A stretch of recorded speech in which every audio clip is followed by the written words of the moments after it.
Many years ago, in a small village of Achala, there lived a young beautiful girl called Amaka. Amaka was the only daughter of her parents. One day her mother Nikemdalam called her and said to her, "Amaka, your father has made a decision," Mama said quietly as the house. The sun was setting, casting a warm orange glow across the compound, but her voice carried no warmth. Amaka turned around from the bucket of cassava she was peeling. "What decision, Mama?" She paused. Her eyes, usually full of fire and firmness, looked tired. "You're going to marry Obalor." Amaka dropped the cassava knife. "Obalor, that crippled man that lives by the old mango tree. Keep your voice down," she hissed, looking around as if the trees themselves would report them. "He's not just a crippled man. He's a good man, rich, kind, and your father owes him more money than you can count." Amaka couldn't believe what she was hearing. Her heart began to beat fast. "So because Papa borrowed money, I must be used as payment. Is that fair, Mama? Am I not your only daughter?" She stood up slowly. "Life is not always fair, Amaka. Your father is drowning in debt. Obalor asked for your hand to clear it. Your father agreed." Tears stung Amaka's eyes. "What about what I want? What about my dreams?" She looked at Amaka then, really looked. "Sometimes we must sacrifice for our family. You're a woman. You'll survive." And with that, she walked away, leaving Amaka to sit in silence, her heart breaking quietly as the sun disappeared behind the trees. Everyone in Umuokoro village knew Obalor. Not because he attended village meetings or danced during festivals, but because he was different. Obalor couldn't walk, his legs had been twisted since childhood, but he had built a big house with tall fences, a cemented compound, and even solar lights that glowed all night. While other men bragged about farms and yams, Obalor invested in books, business, and wisdom. He was hardly seen at the village square, but people said his mind was sharp and his pocket deep.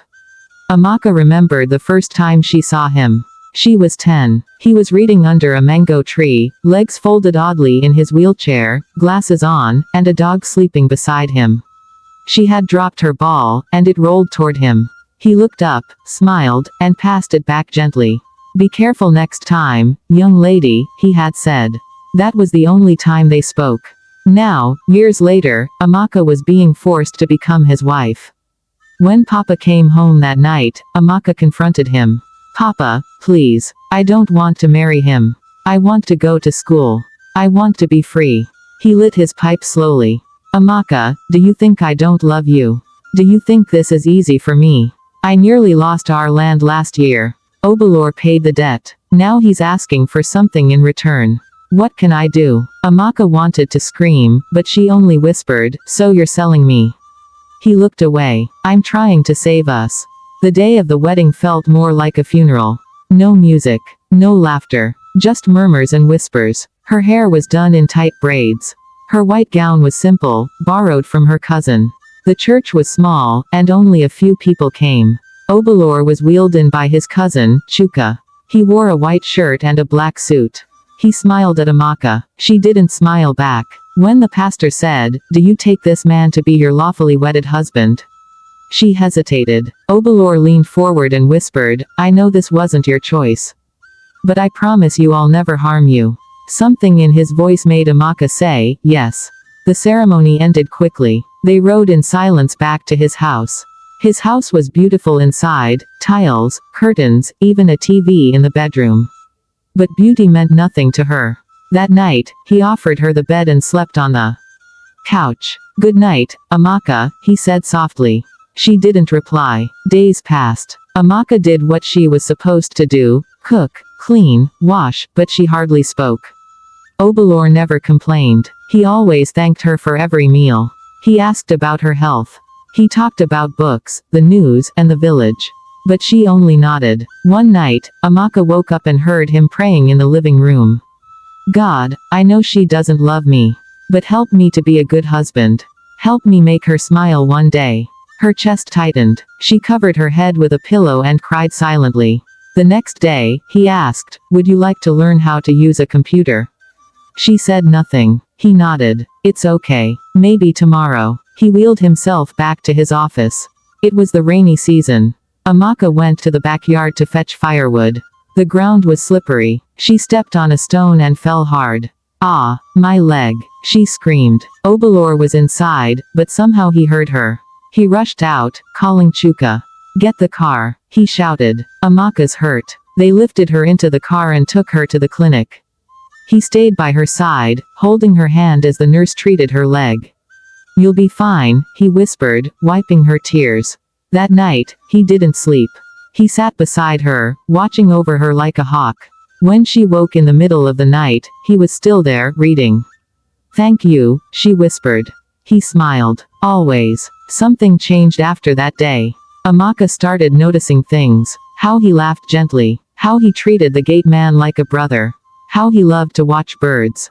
How he read poems and could sing.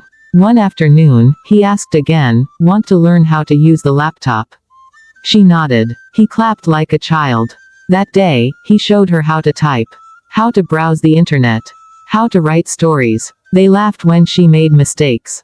He never mocked her. That night, she joined him on the bed for the first time.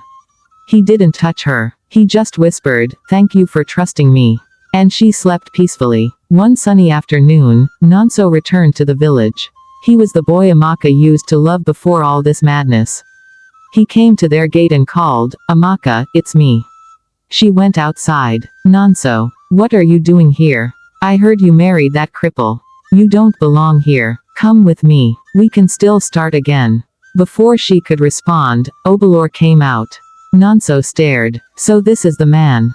Obalor looked at her. If you want to go with him, Amaka, I won't stop you. Her heart pounded. She turned to Nonso. Go home, Nonso. I'm not your girl anymore. He frowned. You're wasting your life. She stood tall. No, I'm finally living it. That evening, she cooked Obalor's favorite meal, jollof rice and fried plantain. They ate together, laughed, and shared memories. She looked at him and said, you know, I used to dream of marrying a strong man. A tall man. But you've shown me a different kind of strength.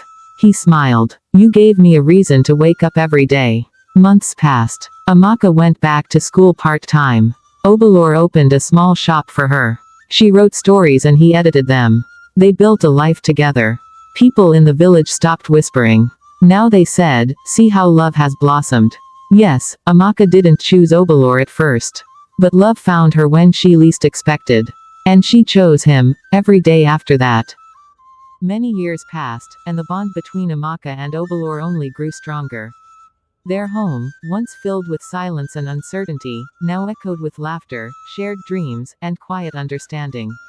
Amaka eventually graduated with a diploma in creative writing. Her stories, once scribbled in a corner of her heart, now filled pages that touched lives far and wide. Obalor's health remained fragile, but his spirit stayed strong. And through every trial, Amaka stood by him not out of obligation, but out of love that had bloomed against all odds.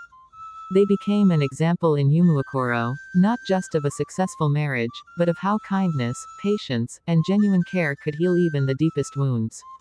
One evening, as the sun dipped low and painted the sky in soft orange, Obalor turned to Amaka and said, you saved me. She smiled, holding his hand. No, we saved each other. And so, from a marriage born out of debt and despair, came a love story that no one in the village would ever forget. If you enjoyed this story, don't forget to like, drop a comment and subscribe to my YouTube channel for more emotional and inspiring tales like this one. Your support means the world to me.